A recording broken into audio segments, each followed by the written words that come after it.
यो ज्ञानं विरतिमेव चाप्नोति दुःख निमित्तमभिदं तेन सुलभं बाकी शरीर अनंतकारी परम करुणा सगे सारे देवादेव तीर्थंकर भगवंतों ने जगत के जीव मात्र के कल्याण के लिए धर्म शासन की स्थापना की है। परमात्मा प्रभु ने लिखा वास्तविक सुख की प्राप्ति करने के लिए भौगोलिक पदार्थों का त्याग करके आत्मा का स्वरूप को उजागर करना वो ही परमानेंट सुख की प्राप्ति का उपाय है। सभी तीर्थंकर भगवंतों पहले सम्यक दर्शन की स्पर्शना करके अपनी आत्मा का विकास करते हैं।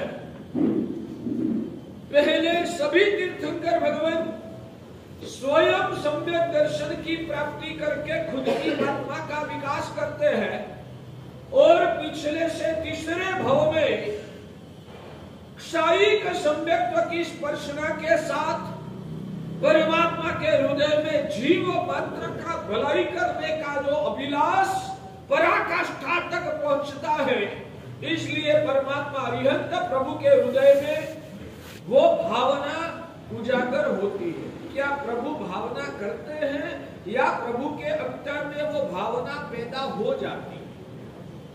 भावना पैदा करना वो एक अलग चीज है और भावना उजागर हो जाना वो एक अलग चीज है। भगवान जीव मात्र का कल्याण की भावना करते हैं या प्रभु के अंतर में वो भावना पैदा हो जाती है?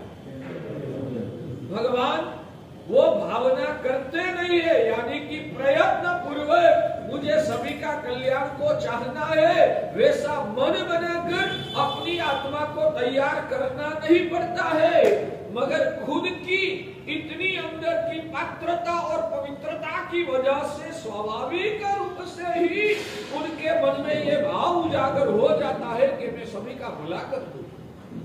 और उसलिए ही भगवान विशस्थानक तप की आराधना करते हैं।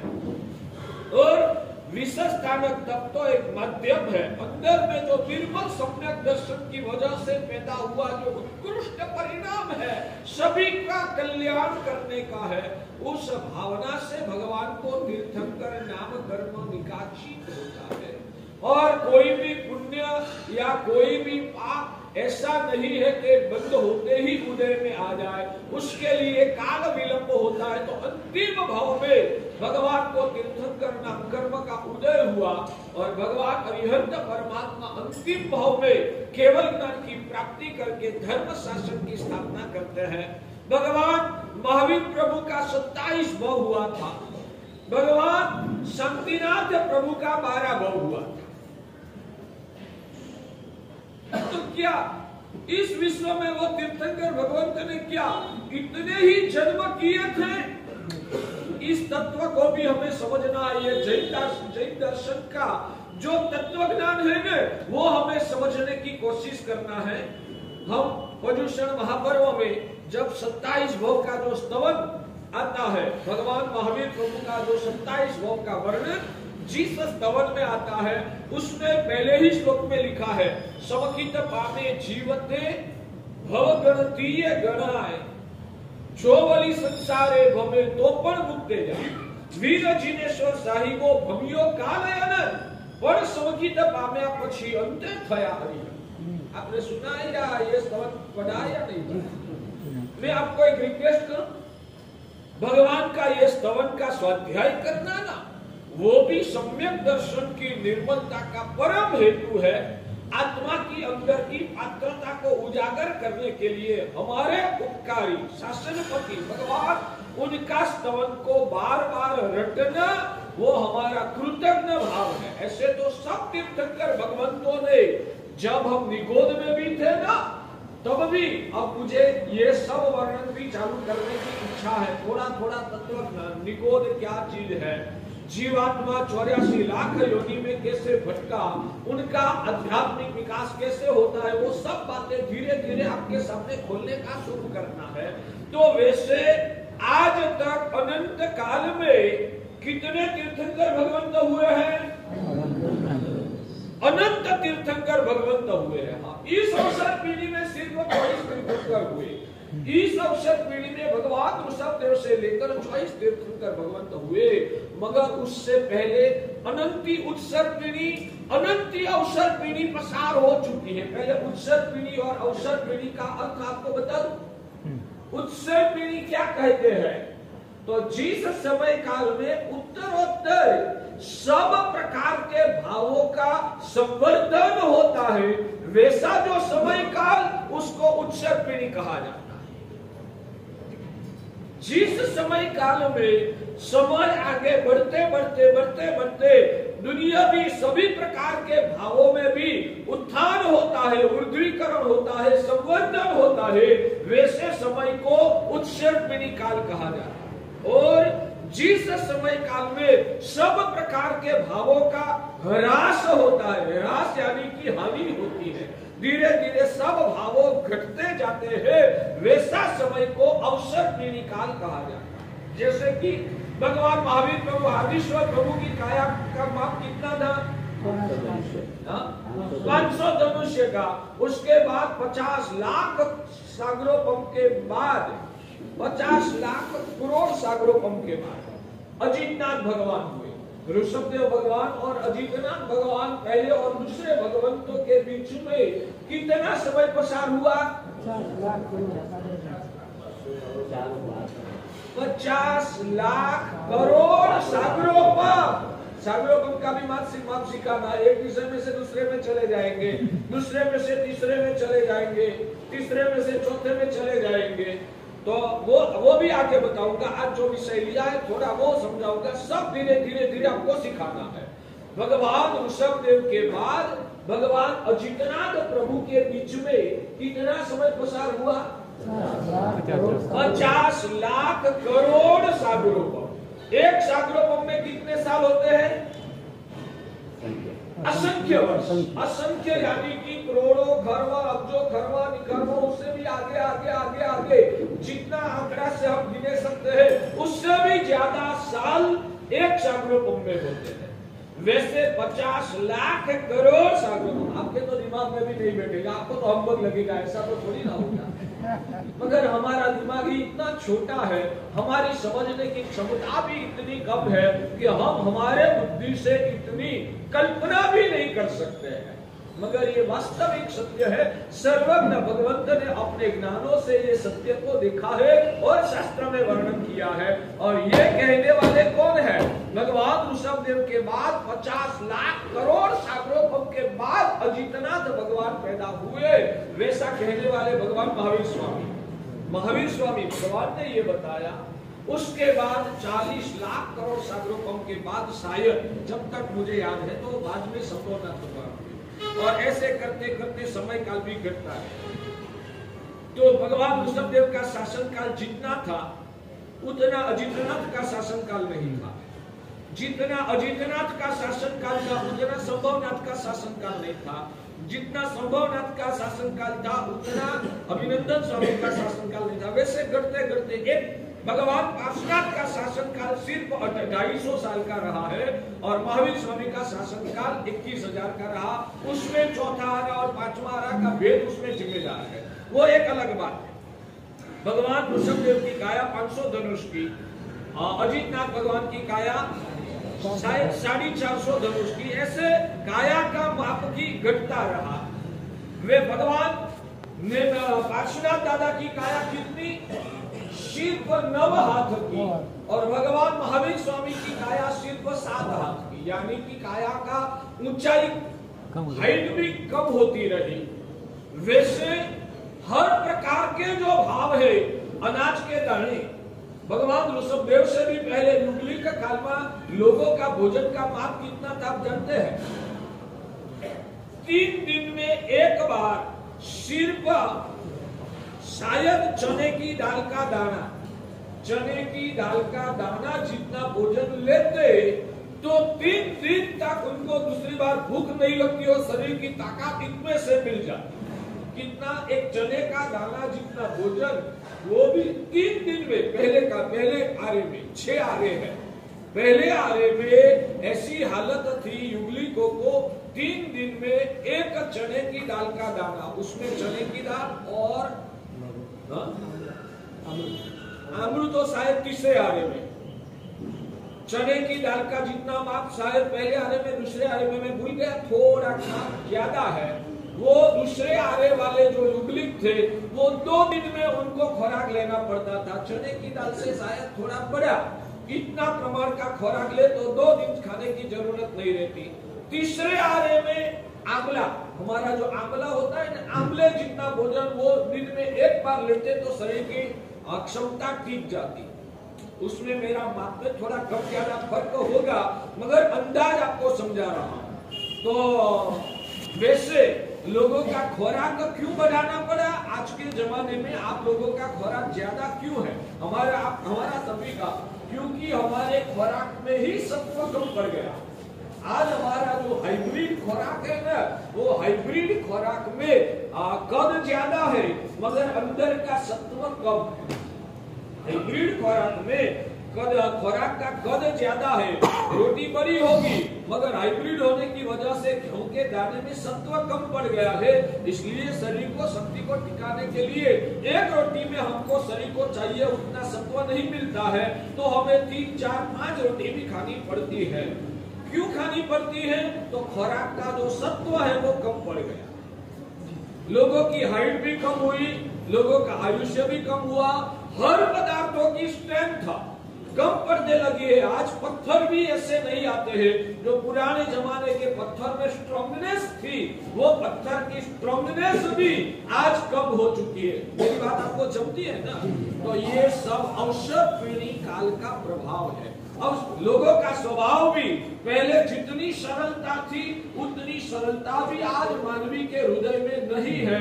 आज का मानवी वक्र बना है, जड़ बना है, कठोर बना है।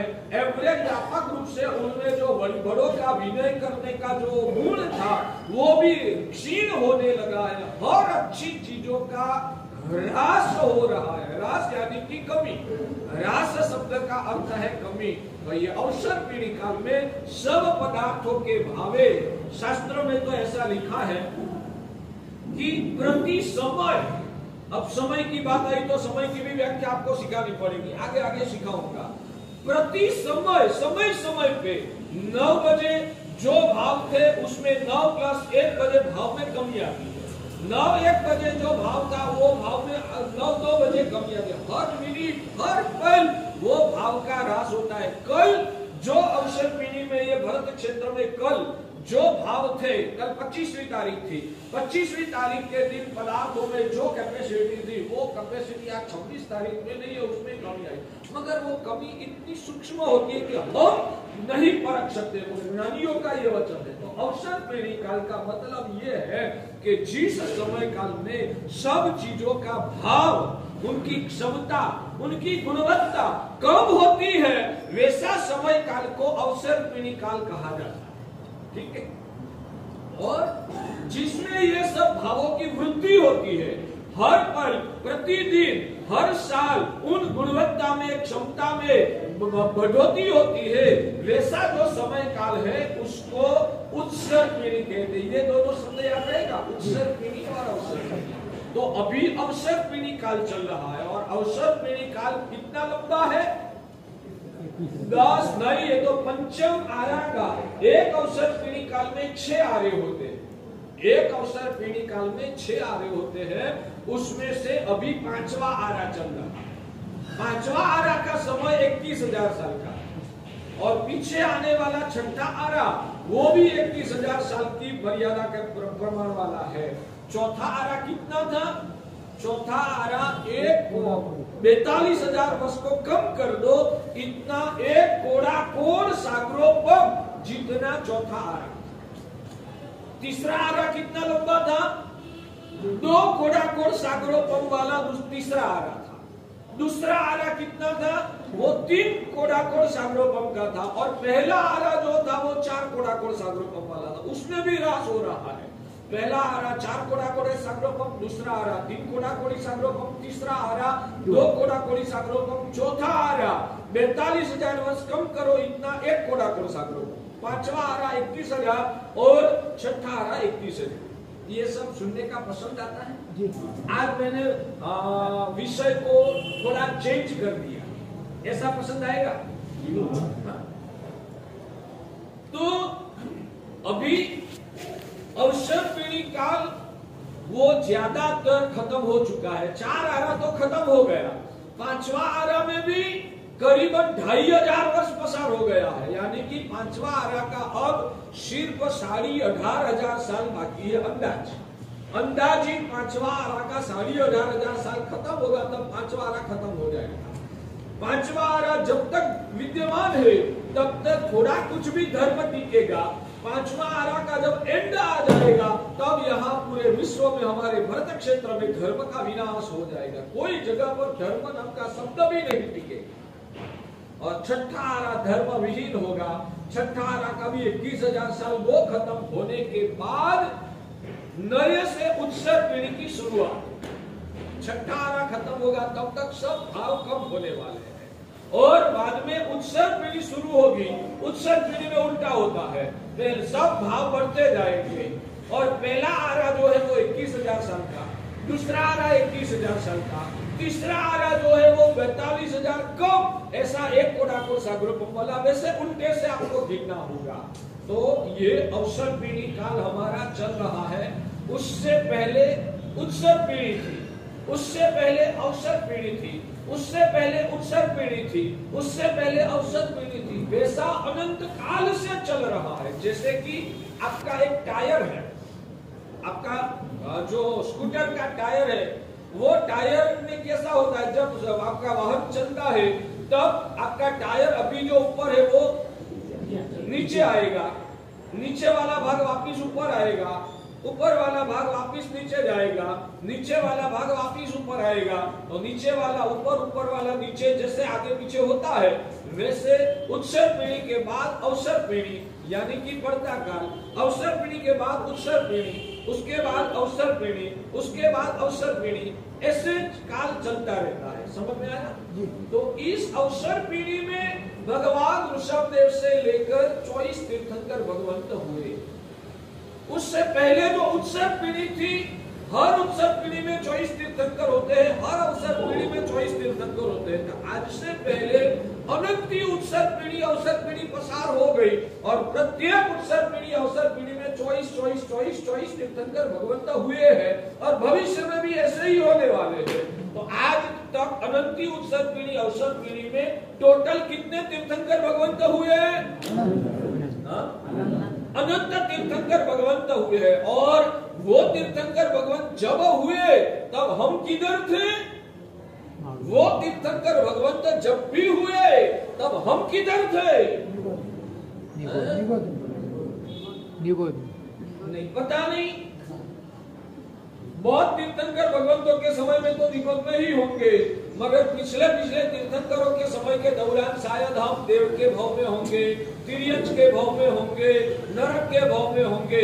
यानी कि 84 लाख योनि में हम कोई भी जगह पर भटकते होंगे। हमको भी पता नहीं है कि कौन से तीर्थंकर भगवंत हुए, तब मेरी हालत क्या थी अपन को पता नहीं है। ये सुनने का पसंद आता है। ये सुनकर जो आपका हृदय संवेदना से वासित तो होता है ना, तो समझना कि सम्यक दर्शन पैदा होने की भूमिका तैयार हो रही है, या तो किसी को सम्यक दर्शन पैदा हो भी चुका हो सकता है। ये भावों से भावित होने से मिथ्यात्व का जहर पिघलता है।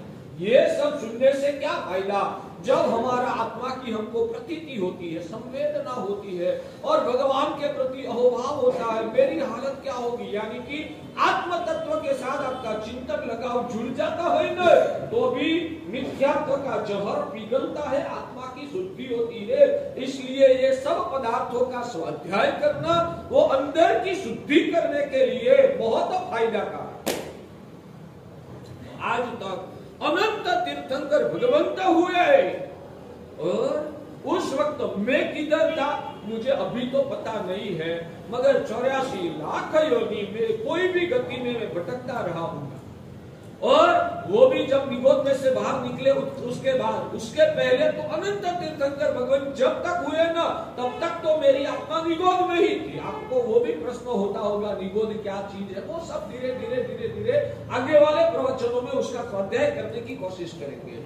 तो हम शायद निगोद में थे, शायद 84 लाख योनि में भटक रहे थे, भगवान का शब्द का नाम भी हमने नहीं सुना था। ऐसी हालत में वो तीर्थंकर भगवंतों ने हमारे लिए क्या किया था? हम कौन सी गति में थे हमको पता नहीं है, मगर उस टाइम जो भी तीर्थंकर हुए ना, वो सभी तीर्थंकर भगवंतों ने विश्व के सभी जीवों का कल्याण चाहा था। वो सभी जीवों में मेरा भी नंबर था, यानी कि भगवान ने मेरा भी भला चाहा था। कभी आंखें बंद करके वो अनंत तीर्थंकर भगवंतों को याद करके, जो तीर्थंकर भगवंत अभी तो वो मोक्ष में चले गए, मगर जब वो तीर्थंकर हुए उस वक्त उससे पहले भी उन्होंने चाहा था कि ये संसार के जितने जितने संसार में परिभ्रमण कर रहे जीवात्मा है सभी को बचाना है, सभी को मोक्ष में ले जाना है, सभी को शाश्वत सुख के भोक्ता बनाना है। वैसा वो भगवान ने चाहा था और भगवान ने कष्ट करके विशेषता तप की आराधना करके धर्म शासन की स्थापना करके ऐसा मार्ग बताया कि मेरी आत्मा को संसार में भी परेशानी न हो और मेरा कल्याण हो। वैसा प्रयत्न वो भगवंत ने भी किया था, मगर उस वक्त मेरी भवितव्यता का परिपाक नहीं हुआ था, इसलिए भगवान का शासन का फायदा मैं नहीं उठा पाया। वो मेरी कमजोरी थी, मेरी निर्बलता थी, मेरी अपात्रता थी, मेरी भवितव्यता का अभाव था, मगर भगवान ने तो मेरे लिए पूरा पूरा पूरा प्रयत्न किया। ये सुनने के दौरान भले खुली आंखों से सुनना है, याद करने के दौरान आंखें बंद करके ये संवेदना से वासित होना है कि अनंत तीर्थंकर भगवंतों ने मुझे बचाने के लिए क्या कुछ। इसलिए सभी भगवंत हमारे उपकारी हैं, सभी भगवंत परम वितराग दशा को पाए हुए हमारे लिए वंदनीय है, आराध्य है। इसलिए सभी भगवंतों को वंदन करना है, मगर उस वक्त मेरा कोई तथा भव्यत्व नहीं था। इस भाव में मेरा यह सौभाग्य है कि भगवान महावीर प्रभु के शासन में मुझे अवतार प्राप्त हुआ, भगवान महावीर के शासन में मुझे आत्मा शब्द सुनने का और मौका प्राप्त हुआ। अभी मेरा सौभाग्य है कि भगवान महावीर के शासन में मुझे मोक्ष मार्ग की आराधना करने का अवसर प्राप्त हुआ। तो मेरा सब तीर्थंकर भगवंतों ने मेरा भला चाहा है, मगर भगवान महावीर के साथ मेरा कोई विशिष्ट ऋणानुबंध है कि भगवान महावीर के शासन में मुझे मोक्ष मार्ग की प्राप्ति हुई। तो विशेष रूप से भगवान महावीर के साथ हमारा जुड़ाव होना चाहिए, उनके प्रति कृतज्ञ भाव से हमारा स्मरण होना चाहिए, उनका नाम श्रवण होते ही हमारे रोमांच विकसित हो जाने चाहिए। भाग्यशाली आप जिस भी मंदिर में जाते हैं वहां किस भगवान की पूजा करते हैं? जिस भी मंदिर में आप जाते हैं वहां किस भगवान की आप पूजा करते हैं? भाग्यशाली जो भी मूलनायक हो, कोई जगह पर वासुपूज्य दादा है, कोई जगह पर आशापुरण पार्श्वनाथ दादा है, कोई जगह पर शांतिनाथ दादा है, जो भी तीर्थंकर भगवान की आप पूजा करते हैं, पूजा करने के बाद चैत्य वंदन किसके सामने करते हैं? वही जो मूल नायक भगवान है ना, उसके सामने हम चैत्य वंदन करते हैं। बाद में क्या करते हैं? बाद में क्या करते हैं? पचखान लेना होता है। पचखान आपको मंदिर जी में पूजा करने के बाद पचखान तो लेते हो ना, चलो एक अलग बात। तो वो करके आप स्तुति स्तवना करके निकल जाते हैं या कुछ करते हैं? मैं आपको कहूं कि आपको कोई प्रिय व्यक्ति है, आप बंबई गए, मान लो कि कोई संघ में आपकी कोई प्रिय व्यक्ति आप जानते हैं वो धर्मात्मा है, आप जानते हैं वो धर्मात्मा है, और आपका पहचान वाली व्यक्ति आपको उनके प्रति प्रीति है, आप शायद व्याख्यान में भी बैठोगे, वो वहां संघ का ट्रस्टी है, आप जानते हो कि वो वहां आगेवान है, तो आप व्याख्यान में पहुंचे, आपकी नजर कहां घूमेगी? नजर कहां घूमेगी? वो कहां उनको ढूंढेंगे, उनको ढूंढेंगे, उनको ढूंढेंगे। उस व्यक्ति को ढूंढने के लिए आपकी आंखें घूमती रहेगी ना? नहीं घूमनी चाहिए। व्याख्यान में इतना लीन हो जाना चाहिए कि गुरु की वाणी से अच्छा कोई चीज हमको अच्छी नहीं लगती है। भगवान की वाणी सुनने में इतना चित्त एकाग्र हो जाए, आपको याद भी ना आए कि मैं किसको मिलने के लिए आया। वो होता है। ठीक है, मैं ये उदाहरण से वो सिखा रहा था कि आपकी आंखें भटकनी चाहिए। मेरे भगवान कहाँ है? सब भगवान मेरे ही है। शांतिनाथ भी मेरे है, अधीश्वर भी मेरे, आदित्यनाथ भी मेरे, संभवनाथ भी मेरे, सब मेरे है। सभी ने मेरा कल्याण चाहा, मगर अभी मैं जिनकी आज्ञा का पालन कर रहा हूँ। भाई आपको पार्श्वनाथ दादा ज्यादा अच्छे लगते हैं या महावीर स्वामी ज्यादा अच्छे लगते हैं? दोनों बढ़िया जवाब आपने अच्छा दिया, सब अच्छे लगते हैं। ज्यादा प्रिय भगवान कौन से है? क्यों है? भगवान पार्श्वनाथ ने भी उपकार किया है, वो भी वितराग है, वो भी केवल ज्ञानी है, उन्होंने भी मोक्ष का ही मार्ग बताया है, उन्होंने भी 8 कर्म का क्षय करके मोक्ष पाया है। वो परम पवित्र परम आत्मा है, तो उसको भी हमारा वंदन है, उसके प्रति प्रेम लगाव हो, उसमें कोई शंका करने का भी प्रश्न नहीं है। मगर विशेष रूप से एक भाव रहना चाहिए कि पार्श्वनाथ दादा भी वितराग परमात्मा है, तीर्थंकर प्रभु है, जीव मात्र का कल्याण चाहा है, प्रकृष्ट पुण्य के स्वामी लोगों पर उपकार किया है, भगवान वंदनीय है। मगर अभी मैं जो आराधना करता हूँ वो महावीर स्वामी की आज्ञा के अनुसार मैं आराधना करता हूँ। वो तो बस पक्का है ना।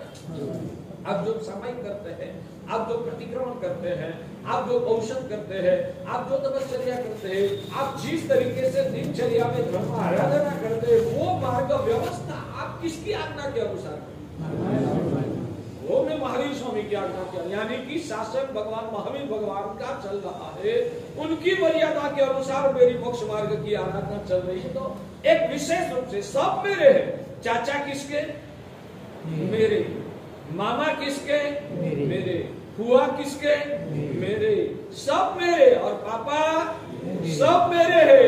मगर पापा में और दूसरे में थोड़ा फर्क पड़ता है या नहीं पड़ता? उसका मतलब मैं दूसरे भगवान का अनादर सिखाना नहीं चाहता हूँ, गलत अर्थ मत निकालना। मैं इतना ही कहना चाहता हूँ कि सब भगवान परम पवित्र परमात्मा वंदनीय, हमारा भला उन्होंने चाहा है और हमको बचाने की कोशिश सब तीर्थंकर भगवंत ने किया है। तो सब भगवान परम वंदनीय है, उसका कोई गलत अर्थ मत निकालना। मेरा मैं शब्द से क्लियर नहीं कर सकता हूँ, मगर मेरा भाव समझिए कि हमारा ऋणानुबंध भगवान महावीर स्वामी के साथ इस प्रकार का है कि उनके शासन में मुझे मोक्ष का मार्ग मिला। पहले सब तीर्थंकर ने मुझे बचाने की कोशिश किया था, मगर मुझे मोक्ष मार्ग ही नहीं मिला था। आज मोक्ष का मार्ग महावीर के शासन में मुझे मिला है, तो महावीर का और मेरा कुछ ऋणानुबंध है। तो हमारी आंखें ढूंढनी चाहिए, महावीर स्वामी कहाँ है? समझ में आता है? और जहां महावीर स्वामी का आंखों से दर्शन हुआ न, तो सब तीर्थंकर भगवंतों को वंदना करो तो अच्छी बात है। और इतना आपके पास टाइम नहीं है तो अभी महावीर स्वामी को तो पर्टिकुलरली विशेष रूप से 3 खमा समझ दे के हरियम चियाण वगैरह करना, विशेष भक्ति करना, वो अपना कृतज्ञ भाव से कर्तव्य है। समझ में आता है? सब भगवान वंदनीय, दूसरे भगवान का वंदनीयता में मैं कोई 1% भी कम करना नहीं चाहता हूँ, वो भी भगवान है। मगर कृतज्ञ भाव के महावीर का आज्ञा से मेरा जीवन चल रहा है, तो महावीर के साथ मेरा विषय जुड़ा होना चाहिए। तो इसलिए मैं आपको वो रिक्वेस्ट करता हूँ कि जिन लोगों को गाथा कम चल रही है ना, उनको भी आपको जो आराधना, एक बात तो मंदिर जी में आप जाओगे ना, जब मंदिर में देरासर जी में जाओगे तभी भगवान की भक्ति हो पाएगी। पूरे 24 घंटे के दौरान आपके पास आराधना का आलम्बन क्या? 24 घंटे के दौरान आपके पास आराधना का आलम्बन क्या? भाग्यशाली। संस्कृत प्राकृत सूत्र ग्रंथ होगा ना, तो उसका अर्थ भी आपको याद नहीं आता और गाथा भी चढ़ना अभी बड़ी उम्र में मुश्किल है, तो आप 24 घंटा कैसे आराधक बन पाओगे? सामान्य रूप से आप जानते हैं कि समाज में भी जो युवा पीढ़ी होती है, रंग राग से जुड़े हुए लोग, उनके मुंह पे क्या होता है? उनके मुंह पे क्या होता है? पिक्चर के गीत। वो ज्यादातर लोगों के जिप पे चढ़ा हुआ रहता है ना। जो बोलते हो ना, उस शब्दों की आपके दिमाग में इफेक्ट होती है। जो शब्द बोलते हो ना, उसकी आपके दिमाग में इफेक्ट होती है। मैं चाहता हूं कि मेरे भगवान महावीर स्वामी का 27 भोग का स्तवन, जो गुजराती भाषा में वीर विजय जी महाराज ने हमारे लिए बनाया, गुजराती भाषा में है, वीर विजय जी महाराज ने हमारे लिए वो बनाया है, तो गुजराती में होने की वजह से याद रहना भी आपके लिए सरल होगा। एक दूसरे नंबर में वो क्या है कि गान कर सकते हैं, जो चीज गा सकते हैं ना, वो जल्दी से अंदर उतर जाती है। तो संगीत के रूप में यानी कि वो गान करने के साथ वो आपको पढ़ना है। कब तक पढ़ना है? 27 भव का स्तवन।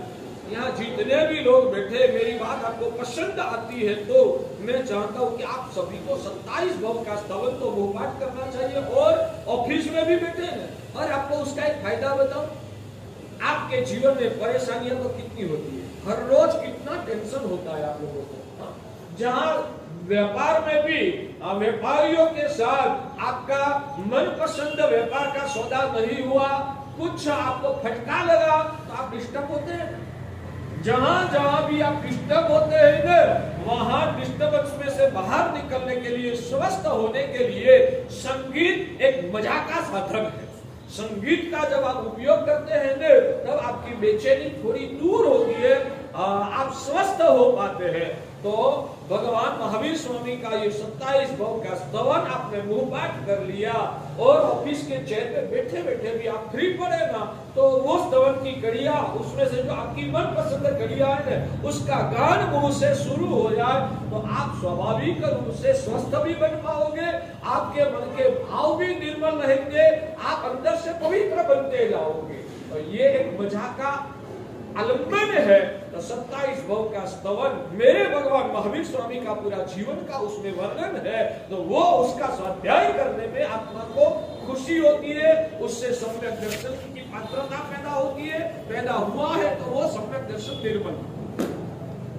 बात वो थी कि ये स्तवन की शुरू में ही लिखा है, समचित्त पामे जीवते भव गणतीय गणाय। सब तीर्थंकर भगवंतों के लिए और विश्व के सभी जीवात्माओं के लिए ये सत्य को समझ लेना है कि भगवान महावीर का भव की गिनती कब से हुई? समकित पामे जीवते भवगणतीय गणाय। ऐसे तो सब तीर्थंकर भगवान की आत्मा ने भी, जैसे हम कितने काल से इस संसार में भटक रहे हैं, अनंत काल से हमारी आत्मा, आप याद ही नहीं करते हो जो वास्तविक सत्य है। आप तो एक भव में इतने सीमित हो गए, जन्म के बाद और मृत्यु तक का जो आपका सीमित जीवन है ना, उस सीमित जीवन में ही आपकी पूरी चेतना केंद्रित हो चुकी है। जन्म से पहले भी मैंने अनंत भव किए हैं, मरने के बाद भी जब तक मोक्ष में नहीं जाऊंगा तब तक मुझे भटकना पड़ेगा। ये जो वास्तविक सत्य है ना, वो आत्मस्थ हृदयस्थ हो जाना चाहिए, आपको अंतर से आवाज आनी चाहिए। ये जिंदगी तो कब तक 60, 70, 80, 90 साल तक, बाद में तो ये शरीर को छोड़ के जाना है। मैं तो आत्मा हूँ और मेरी आत्मा तो अनादि अनंत है, मेरा अस्तित्व कभी भी मिटने वाला नहीं है। आपको याद आना चाहिए, तो ही सम्यक दर्शन निर्मल होगा, तो ही मोक्ष मार्ग की आराधना की पात्रता अंदर में उजागर होगी। हमारी सबसे बड़ी जड़ पदार्थों के संपर्क में रहकर हम इतने जड़ बन चुके हैं कि हमारा आत्मा का खुद का अस्तित्व का सत्य भी हम भूल गए हैं। अब भूला ही रखना है या अब उस चेतना को उजागर करना है? आपको कहूं, आपका लड़का स्कूल में से आता है ना, तो कुछ होमवर्क लेके आता है या ऐसे ही आ जाता है वापस? स्कूल में जाता है तो स्कूल का जो सर टीचर हो वो बच्चे को होमवर्क देता है या नहीं देता है? और बच्चा होमवर्क करने के बिना दूसरे दिन स्कूल में जाएगा तो क्या होगा? चलता है?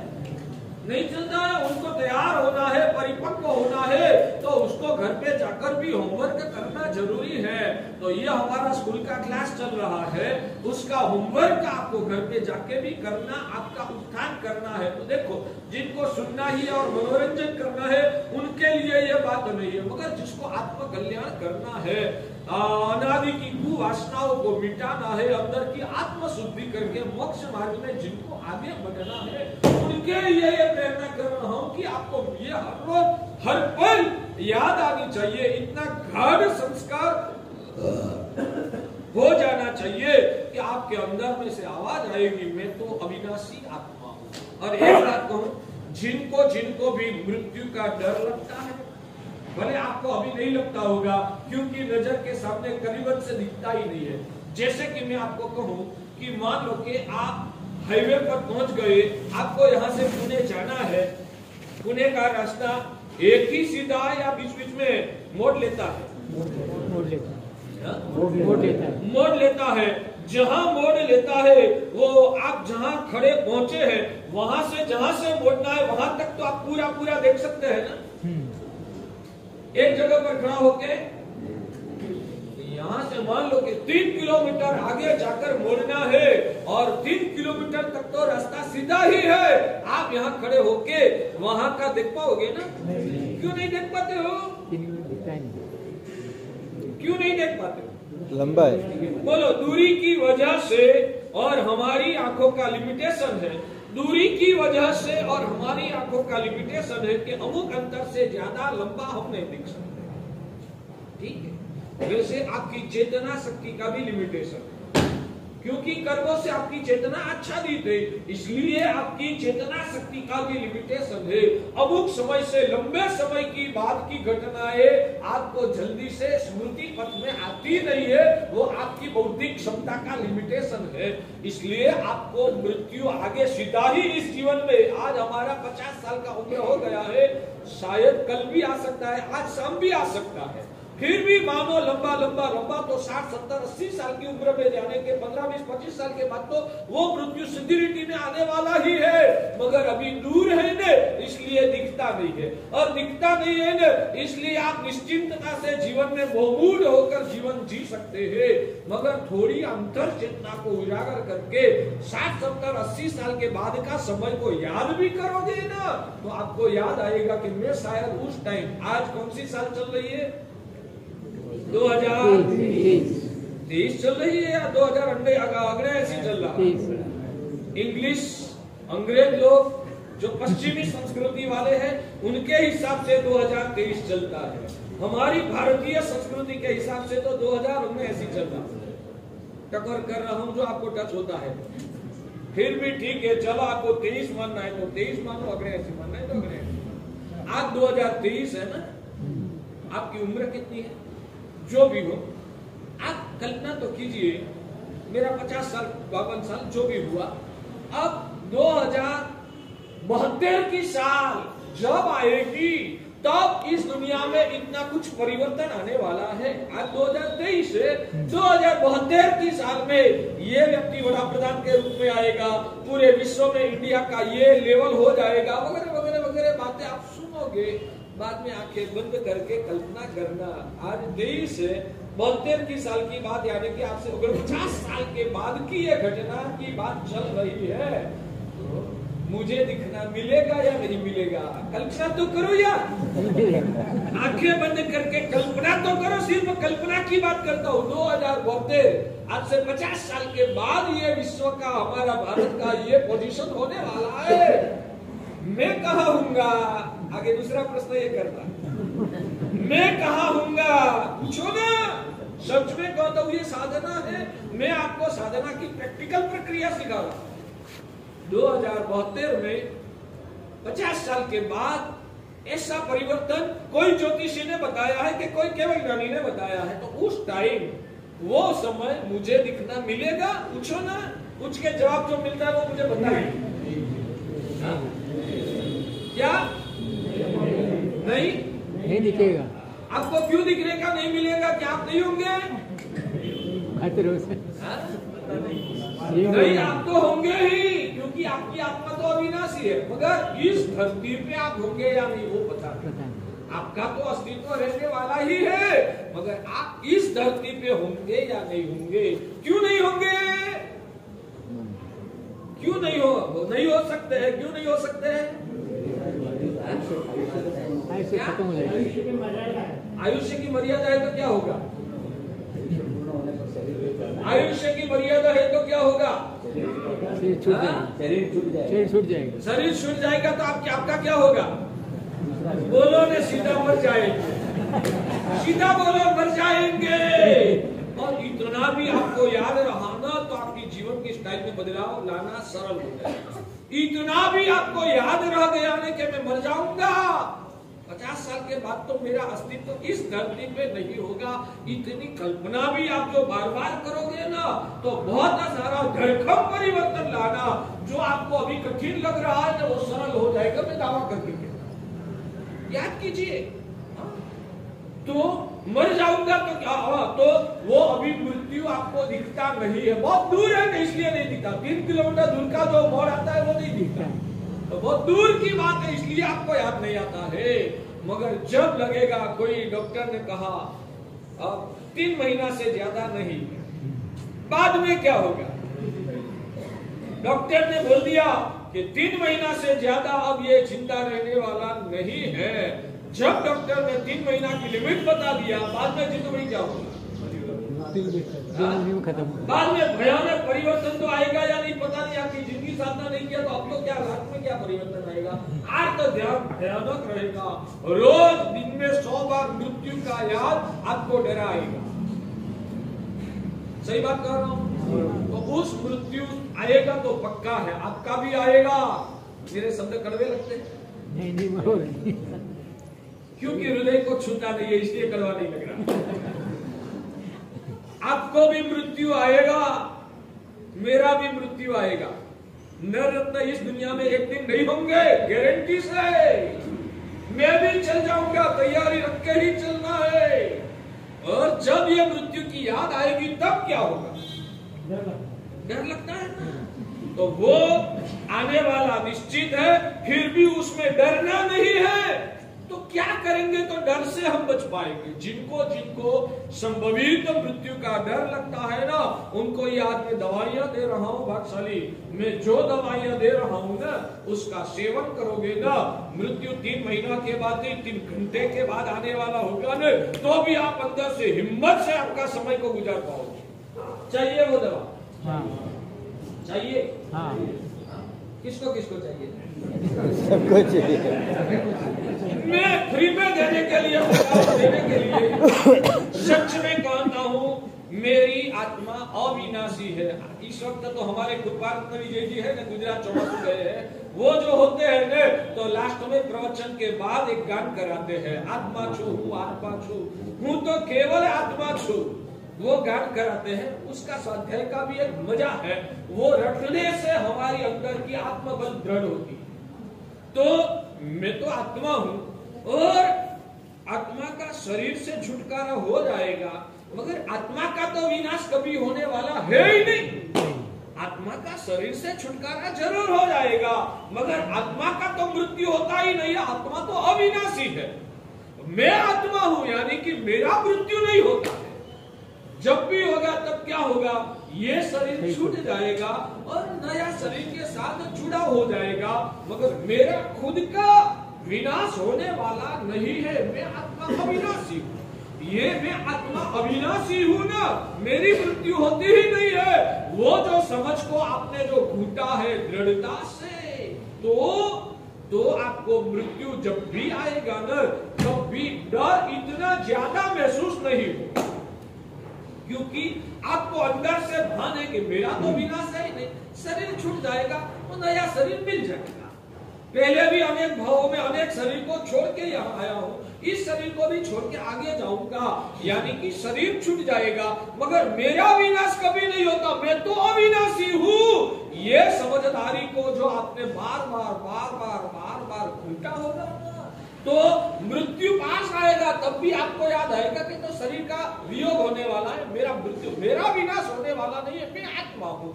ये समझदारी आपको उस वक्त बल को टिका के रखे। जमता है?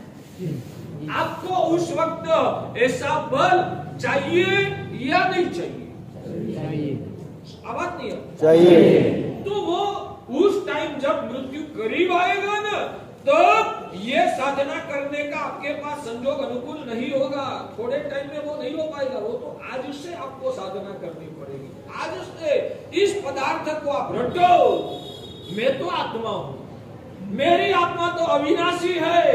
ये पुद्गल के साथ जो संबंध है वो छूटेगा, वो एक अलग बात है, मगर मेरा विनाश नहीं होता। मैं तो अविनाशी हूँ, तो मुझे डरने की क्या जरूरत है?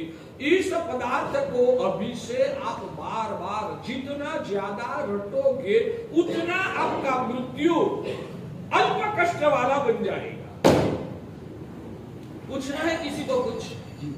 किसी को कुछ पूछना है? हमको तो मृत्यु का डर है ही नहीं है। नहीं है, सही बात है। आपको मृत्यु का डर नहीं है, उसका कारण मैंने पहले बता दिया, आप नींद में सो गए थे। वही सोच रहे हैं कि एक ही बार जिंदगी मिली है, उसको हम हमारे मजे से जिएंगे। सही बात।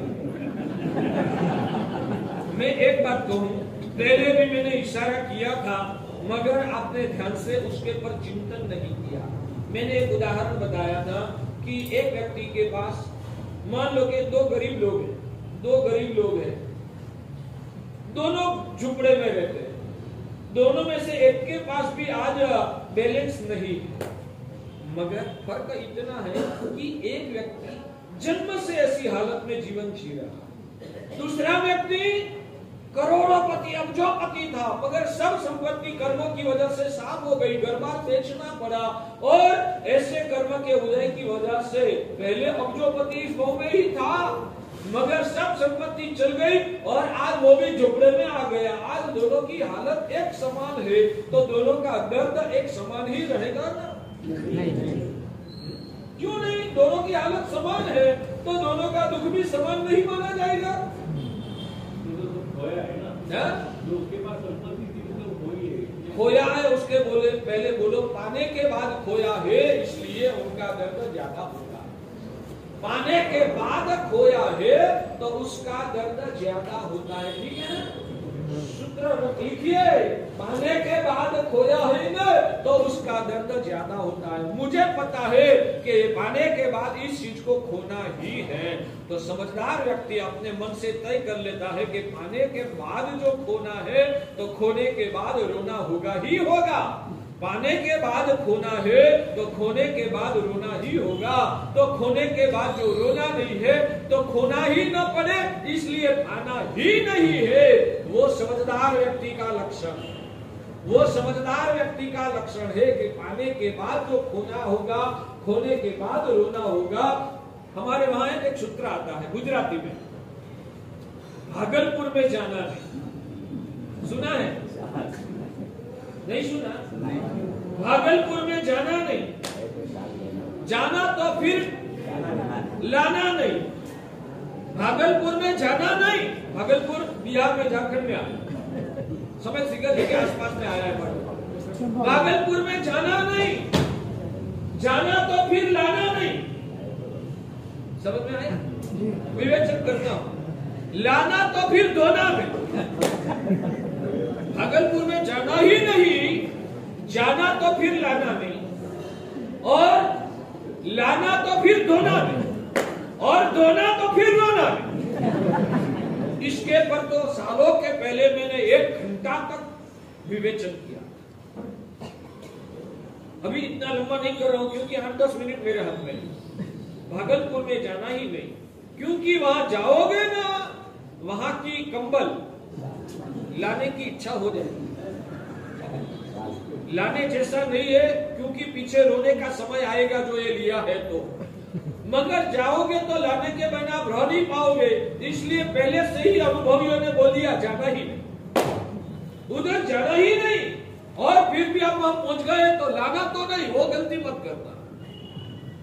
मगर वहां की कंबल सस्ते में देख के ले लिया, ले लिया तो खर्च तो करना ही पड़ेगा, और ला दिया है तो अब मेहरबानी करके इसको धोना नहीं, क्योंकि धोगे एक बार धोगे बिगड़ जाए, तो लाना तो फिर धोना, और धो लिया फिर रोना नहीं, क्योंकि बाद में वो आपको काम आने वाला नहीं। मेरा इसमें से भी आप क्या मानते हैं? हमारे वहां तो लौकिक कहावत में भी अध्यात्म छुपा हुआ है। आपको उसका मूल्यांकन करने का नहीं आता है ना, इसलिए रहस्य नहीं पाते हो। बाकी ऐसी कहावत उसमें भी रहस्य छुपा हुआ है। रोना नहीं है ना तो धोना ही, मगर लाओगे तो धोने के बिना नहीं रह पाओगे, इसलिए लाना ही नहीं। मगर लाना ही नहीं, जाके देखने के बाद मन में लालच आ जाएगी, इसलिए जाना ही नहीं। जो पाना नहीं है उससे दूर रहना। इसलिए भगवान ने हमको बताया कि आपको संसार में रोना नहीं है ना, तो संसार से जुड़ना ही नहीं। हमने दीक्षा ले लिया, संसार को छोड़ दिया, भौतिक निमित्तों से हमारी आत्मा को हमने अलग कर दिया, क्योंकि उस निमित्तों में जाएंगे तो आसक्ति होगी ना, और आसक्ति आएगी तो हम पाप कर्म का बंध करेंगे और उस विषयों का सेवन करेंगे ना, उसकी तृष्णा में फंसेंगे ना, और उसकी तृष्णा में फंसकर पाप कर्म का बंध भी होगा, और जब पुण्य का विलय होगा तब ये चीज का वियोग भी होगा। वियोग होने के बाद आत्म ध्यान करेंगे, आत्म ध्यान की वजह से 84 लाख योनि के चक्कर में भटकना पड़ेगा। वहां तक की लंबी परंपरा जिसके साथ जुड़ी हुई है उस संसार के साथ जुड़ना ही नहीं, उस निमित्तों से ही दूर रहना। आज हम जो आपके जैसे फंसे होते हैं ना, आपके जिसे हम भी अंदर में बेचैन होते हैं। आज आप मेरे सामने भले अभी जो थोड़ी खुशी दिख रही है ना, वो जाजम का और जिनवाणी का प्रभाव है। 24 घंटा आपकी अंदर की हालत क्या होती है, कितने बेचैन और डिस्टर्ब होते हैं। आप उसमें फंसे तो आपको रोने का समय यानी कि आत्म ध्यान करने का अवसर आता है। मेरे भगवान ने पहले से बता दिया, उससे छिड़ाई फाड़ दो, उससे जुड़ना ही नहीं। तो बात वो थी कि जिस चीज को पाया है उस चीज को ही खोने पर रोने का मौका आता है। जिस चीज को पाया है उस चीज को ही खोने पर रोने का समय आता है। जो रोना नहीं है तो उस चीजों के साथ जुड़ाव ही नहीं करना ना, वो दीर्घ समझदारी है। करुणा सागर भगवान ने हमको इन सभी चीजों को छोड़ने का जो उपदेश दिया है ना, वो क्यों हमको सुखों से वंचित रखने के लिए भगवान ने ये आदेश दिया है? नहीं, हमको दुखों से बचाने के लिए ये बताया है। कम से कम आप संसार न भी छोड़ सको, विजन तो क्लियर हो जाना चाहिए कि इन संसार के भौतिक पदार्थों के साथ जितने ज्यादा आसक्ति से जुड़ोगे उतना दर्द दुख ज्यादा। मैं आपको एक प्रश्न करूं, 2 लड़के हैं, आपके 2 लड़के, एक छोटा एक बड़ा, दोनों लड़कों को देख लेकर आप मेले में गए। मेला फेर बोलते क्या बोलते हैं, फेर में गए, मेले में गए आप, और वहां वो फुग्गा वाला था, गुब्बारा वाला। आपने दोनों लड़कों को गुब्बारा दिलाया, आपने दोनों लड़कों को गुब्बारा दिलाया। अब ये गुब्बारा कितना, वो जिएगा तब तक गुब्बारा भी टिकेगा नहीं। वो दोनों लड़के जब तक जिएंगे तब तक गुब्बारा भी टिकेगा ना? नहीं टिकेगा। तो कितने दिन चलेगा? 5-10 दिन, ज्यादा से ज्यादा 1 दिन। पूरा रात में सोने से पहले तो उसका क्या चयन हो जाएगा। ठीक है, फिर भी मान लो कि पूरे दिन में कभी न कभी दोनों का गुब्बारा फूट गया, दोनों को दर्द ज्यादा रहेगा, समान रहेगा। दोनों के पास गुब्बारा था, दोनों का गुब्बारा फूट गया, तो दोनों को दुख तो होगा ही ना, दोनों को दुख होगा ना, और दोनों का दुख समान ही होगा। तो क्या होगा? सच में कहूं, आप लोग इतने मूड है कि गंभीरता से तत्व को समझने के लिए आप दिमाग चलाते ही नहीं। ये गुब्बारा वाला छोटा सा उदाहरण में से भी आपको जीवन जीने का तरीका हाथ आ सकता है। ये सिर्फ गुब्बारा का छोटा सा उदाहरण से भी जीवन कैसे जीना चाहिए ना, उसकी कला आपको उसमें से सीखना मिल सकता है। मैं कहा, हमारे गुरुदेव भद्रंकर सूरी दादा तो कहते थे कि शास्त्र आपको क्यों पढ़ना पड़ता है, शास्त्र आपको क्यों पढ़ना पड़ता है? दुनिया को कैसे दिखना, वो दिखने की दृष्टि आपके पास नहीं है, इसलिए शास्त्रों पढ़ना पड़ता है। जो दुनिया को दिखने की दृष्टि उजागर हो जाएगी तो उसमें से ही तत्व ज्ञान मिल जाएगा। शास्त्रों पढ़ने की आपके लिए जरूरत भी नहीं है। गुब्बारे में से आपको संसारियों को बोलाओ कि कुछ बहुत सीखना मिल सकता। दोनों का गुब्बारा फूट गया, दोनों का दर्द समान रहेगा तो क्या होगा बताइए? जिसका पहला फूटेगा उसको ज्यादा दर्द होगा, वैसा ये भाई का कहने का। आप क्या बोलोगे? जिसको गुब्बारे पर ज्यादा प्रेम जिसने रखा है, जिसको गुब्बारा के प्रति ज्यादा लगाव है, महत्व है, आसक्ति, गुब्बारा को बहुत प्रेम है, उसको गुब्बारा फूटेगा ना तो दर्द ज्यादा होगा। जिसको गुब्बारा ठीक है, पापा ने दिलाया तो ले लिया, मगर गुब्बारा के प्रति इतना लगाव नहीं था और उनका गुब्बारा फूट गया, तो उनको दर्द कितना होगा? कारण क्या? देखो, वियोग तो दोनों को ही होने वाला ही है, दोनों का गुब्बारा शाम तक तो फूटने वाला ही है, मगर जिनको गुब्बारा के पर आसक्ति ज्यादा है उनको दर्द ज्यादा होगा। जिनको गुब्बारा के पर आसक्ति कम है, उनको गुब्बारा फूटने पर भी दर्द कम रहेगा। तो दर्द का मूल क्या? गुब्बार। जितनी आसक्ति ज्यादा करते हो, उतना दर्द, पीड़ा, दुख, आर्त ध्यान, संक्लेश ज्यादा होगा। अब ये आर्त ध्यान नहीं करना है, दर्द महसूस नहीं करना है। देखो, आपकी जितनी भी संपत्ति है ना, वो सब गुब्बारा जैसी है। आपकी जितनी भी जितनी भी संपत्ति वो सब गुब्बारा जैसी है। जैसे सांप पड़ता है और बच्चा का गुब्बारा फूट जाता है ना, हमारा मृत्यु का दिन जब आएगा मतलब ये संपत्ति सब चली जाएगी, हमारा संपत्ति का गुब्बारा फूट जाएगा। तुम्हें कभी आप सभी को कह रहा हूँ, सबकी बात। तो आपकी संपत्ति को गुब्बारा जैसी समझो, आपकी भौतिक संपत्ति को गुब्बारा जैसी समझो। मृत्यु यानी कि हमारा जीवन की शाम आ जाएगी। मृत्यु का मतलब है कि हमारा जीवन का अंत आया। जैसे दिवस का अंत आता है और गुब्बारा फूट जाता है, हमारा जीवन का अंत वो हमारी रात है। वो रात आने से हमारा ये गुब्बारा यानी कि संपत्ति का फुग्गा फूट जाएगा। मगर जिनको ये संपत्ति के पर आसक्ति ज्यादा है वो दुखी होगा, और जिनको आसक्ति नहीं है उनको दुख कम होगा। आप संपत्ति को छोड़ दो, अच्छी बात है, शायद नहीं छोड़ सकते मगर कम से कम आसक्ति को तो पिघाल दो। जो है कर्म से मिला है, ठीक है, वो तो आता जाता रहेगा, उसमें आसक्ति नहीं करना है। और आपने आसक्ति नहीं किया ना तो आपको दर्द भी महसूस कम होगा। आने वाले समय में दुखी नहीं होना है तो मानसिक तैयारी अभी से शुरू करो पुण्यशाली।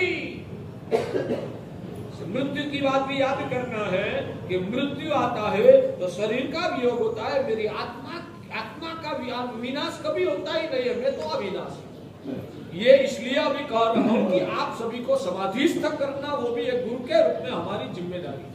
आप लोगों को समाधि टिकाना वो हमारी गुरु के रूप में मैं जिम्मेदारी समझता हूँ।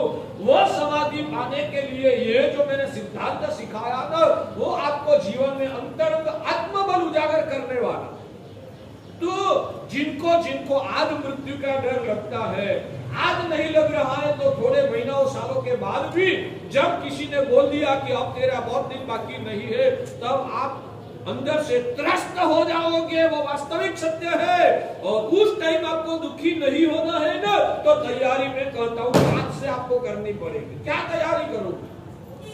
तो शरीर आ मारू नहीं, शरीर तो पाड़ोसी है, शरीर तो मरनारू है, शरीर तो सड़नारू है।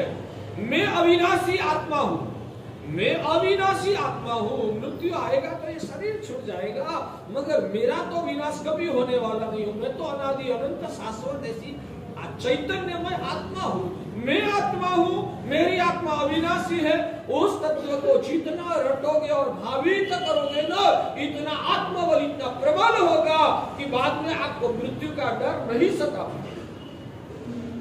मगर जब मौत पास में आएगा ना, हमारे वहां कहा जाता है कि जब आग लगे न त्यारे कुआं खुदवाना चाहिए। कुआं कब खोद के रखना है? जब पानी की बाढ़ आई, बाद में पाल बनाने के लिए नहीं जा सकते हैं, वो तो पहले से तैयारी रखनी चाहिए। वैसे मृत्यु आएगा ना, तब ये साधना संभव नहीं हो पाएगा। जब अभी मृत्यु बहुत दूर है, पहले से ही ये भावना की साधना को आप व्यक्त करो, तो उस टाइम आपको मृत्यु का डर नहीं सता। मृत्यु से डरने की कोई जरूरत नहीं है, और वो आने वाला निश्चित है। जो निश्चित रूप से होने वाला ही है, उससे डरो तो भी वो आएगा, नहीं डरो तो भी आएगा। तो सच पक्की बात है। तो डरने से क्या फायदा? उसका स्वीकार कैसे करना, उस परिस्थिति को कैसे बचाना, उसकी तैयारी हमें अभी से करनी चाहिए। ठीक है भाग्यशाली?